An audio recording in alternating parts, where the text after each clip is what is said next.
बिस्मिल्लाहिर्रहमानिर्रहीम। अस्सलाम वालेकुम। 9th क्लास बच्चों, जो सा आज का आप लोगों का टॉपिक है ट्रांसफ़र ऑफ हीट वाला चैप्टर ही है, और उसमें जो सा आप लोगों का टॉपिक है वो आप लोगों का है कन्वेक्शन करंट का इस्तेमाल, यूजेस ऑफ कन्वेक्शन करंट्स। सबसे पहली चीज़ जो सी थी वो आप लोगों का याद होगी। जो पिछला लेक्चर था उसमें बच्चों मैंने आप लोगों को बताया था कि किस तरह हमारे पास जो हीट ट्रांसफ़र होती है ड्यू टू मॉलिक्यूल्स, उसको हम लोग बोलते हैं कन्वेक्शन।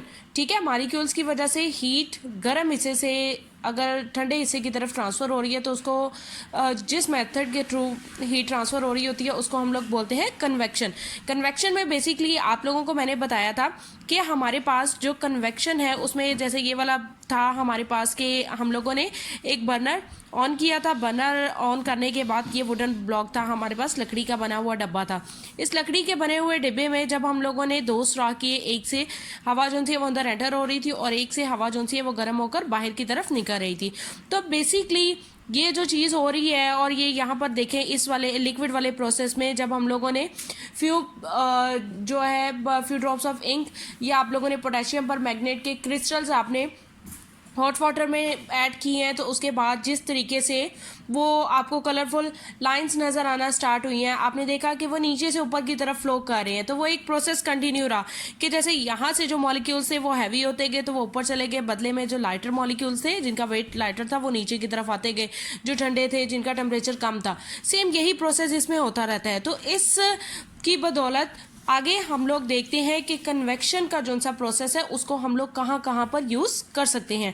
नंबर 1, आप लोग इसको यूज़ कर सकते हो इलेक्ट्रिक हीटर में। आप लोगों ने देखा है कि सर्दियों में जब हम लोग इलेक्ट्रिक हीटर ऑन करते हैं, इलेक्ट्रिक हीटर जब ऑन किया जाता है तो आपने देखा है कि इलेक्ट्रिक हीटर की मदद से जो कमरे का टेम्परेचर है वो पहले कम होता है, लेकिन जब हम लोग इलेक्ट्रिक गैस हीटर या कोयले के हीटर को जलाते हैं, कोयले से बने हुए हीटर को, तो वो होता यह है कि कमरे का टेम्परेचर इंक्रीज़ होना शुरू हो जाता है। वो कैसे कि जिस तरह यहाँ पर देखें ये हमारे पास एक इलेक्ट्रिक हीटर है। इलेक्ट्रिक हीटर में आप लोगों ने देखा है कि उसके आगे बर्नर लगे होते हैं।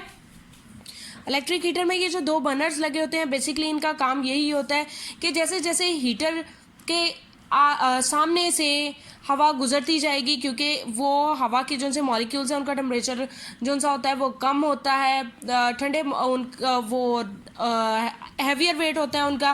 तो जैसे जैसे हवा वो हीटर के पास से गुजरते हैं तो हीट का काम ये होता है कि उन्होंने अपने पास से गुजरते हुए मॉलिक्यूल्स का जो सा टेम्परेचर है वो उसको ज़्यादा कर देते हैं और वो आगे की तरफ बढ़ते जाते हैं, मूव करते जाते हैं। और बदले में इस तरह जो लाइटर वेट मॉलिक्यूल्स होते हैं वो आहिस्ता आहिस्ता अपना एक फ्लो बनाते रहते हैं, जो जैसे मैंने आप लोगों को पीछे बताया था कि इस तरह फ्लो जो सा है वो उनका चलता रहता है, और इसी तरह पूरे कमरे का जो सा टेम्परेचर है वो इंक्रीज़ कर जाता है।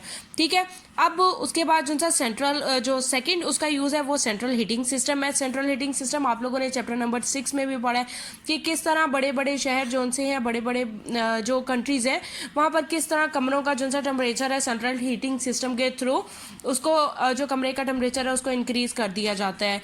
जो थर्ड वन है हमारे पास, वो हमारे पास है टेम्परेचर चेंजेस के किस तरह हमारे पास जो टेम्परेचर में फ़र्क आता है दिन और रात के टेम्परेचर में, वो किस तरह आता है। वो उसकी एग्जांपल इस तरह देखें कि जैसे ये हमारे पास एक एरिया है जिसका जो प्रेशर है वो ज़्यादा है और वहाँ पर जो सा टेम्परेचर है ज़्यादा है। ये हमारे पास वो एरिया जहाँ पर लो प्रेशर है। तो आप लोगों को पता है, आप लोगों ने पिछले चैप्टर्स में पढ़ा है कि लेवल हमेशा जब हीट ट्रांसफ़र हो रही होती है तो एक वक्त आता है इक्विलिब्रियम की हालत में, वो जितनी भी बॉडीज़ हैं वो इक्विलिब्रियम की हालत में आ जाती हैं।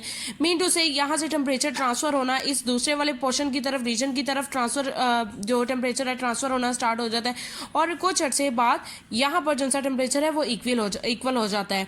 तो बेसिकली कहने का मतलब यही है कि बिल्कुल इसी तरीके की बदौलत कि हमारे दिन और रात में चेंजेस होती रहती हैं, और आपने देखा है कि समटाइम कभी दिन जो से होते हैं कभी गर्म होते हैं, रात ठंडी हो जाती है। बिल्कुल इसी तरह कैसे कि जो हैवियर वेट मॉलिक्यूल्स होते हैं वो ऊपर की तरफ चले जाते हैं और बदले में जो लाइटर वेट मॉलिक्यूल्स हैं वो वहाँ की जगह लेने के लिए आगे की तरफ आ जाते हैं।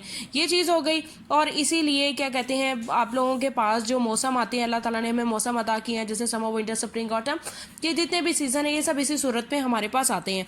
उसके बाद इसकी जो सी एग्जाम्पल हमारे पास है वो हमारे पास है land breeze and sea breeze. Land breeze and sea breeze basically जो सी हैं ये कन्वेक्शन करंट की मिसालें हैं, और ये इंशाल्लाह हम लोग अपने नेक्स्ट टॉपिक में डिस्कस करेंगे। ओके बच्चों, अल्लाह हाफिज़।